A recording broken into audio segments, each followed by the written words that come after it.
Most love stories begin with a meeting. Ours began with a letter written in ink that never faded, from a hand that could no longer hold a pen. Noah Grayson never believed in ghosts. He believed in deadlines, bills, morning traffic, and the constant hum of the real world. But that belief cracked the night he found a letter tucked into the worn pages of an old bookstore novel. A letter addressed to him, written by a woman he had never met, Elara Rose. The letter was strange. It spoke of memories they had shared. Walks under violet skies, whispered secrets, promises made in laughter. None of it made sense. Noah had never been to the places she mentioned. He had never met an Elara Rose. But at the bottom of the letter, a single chilling line was written. "If you remember, come find me where the river forgets."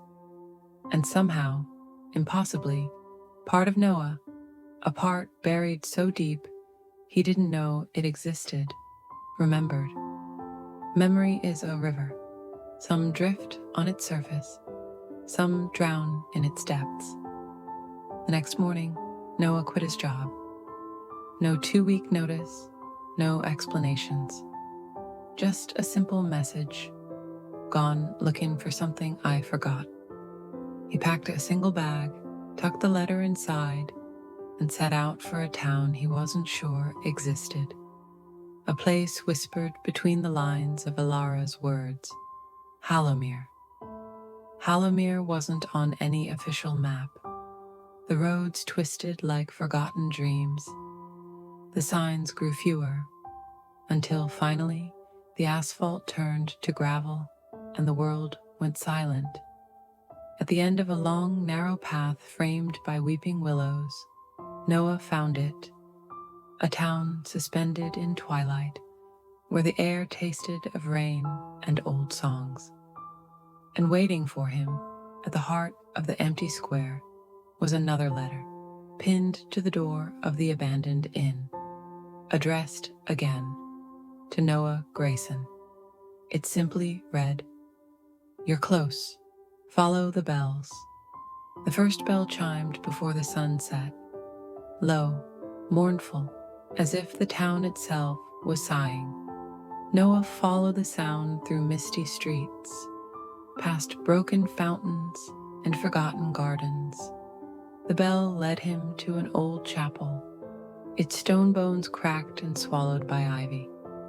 Inside, beneath shattered stained glass, he found a small music box, its key twisted tight, its song frozen mid-note.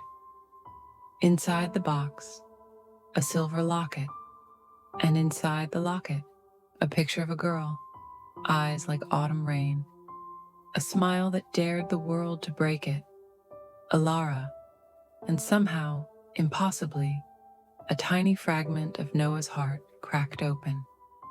He knew that face. He didn't know how, but he knew. The next letter was waiting under the music box. "You loved me once.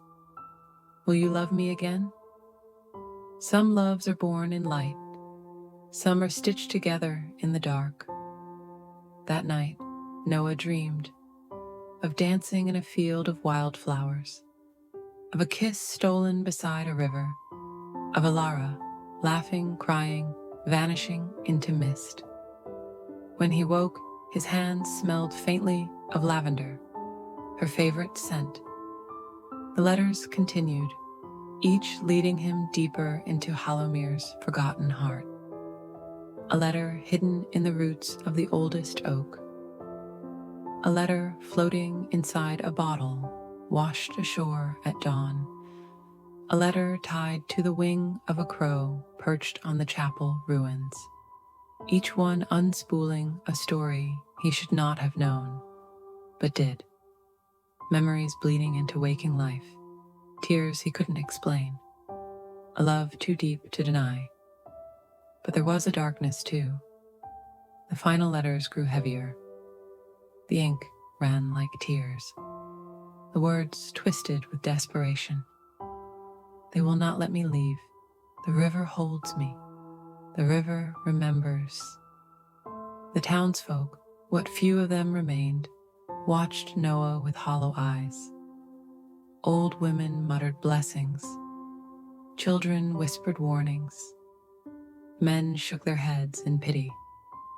One night, at the edge of a crumbling bridge, an old man named Elias finally spoke. "You're chasing a ghost, boy. Elara Rose drowned in the river 20 years ago. She waits for no one, except you, maybe. Some promises are stronger than death. Some love stories refuse to end." Noah didn't stop. He couldn't. The final letter was waiting, floating on the dark river, illuminated by moonlight. He waded into the water, heart hammering. The letter was cold in his hands, the ink blurred by the river's tears. He unfolded it with trembling fingers. "Come find me beneath the willow, where we made our final vow." The willow stood alone at the river's bend. Its branches kissed the water, whispering secrets to the current. There, beneath its gnarled roots, Noah found a small grave, simple, unmarked, except for a carving. "Elara Rose, remember me." Kneeling, Noah wept. He wept for a life he never lived, for a love he somehow lost, for a promise made across time. The locket burned in his palm. He opened it one last time, and the silver light inside burst outward, bathing the willow, the river, the sky. When Noah looked up, she was there. Elara, not ghost, not illusion, real, warm, smiling through her tears. She spoke, voice barely more than a breath. "You came back." He reached for her, and this time, he didn't let go. Somewhere beyond time, beneath a willow heavy with memory, a boy and a girl danced once more, and the river forgot everything but them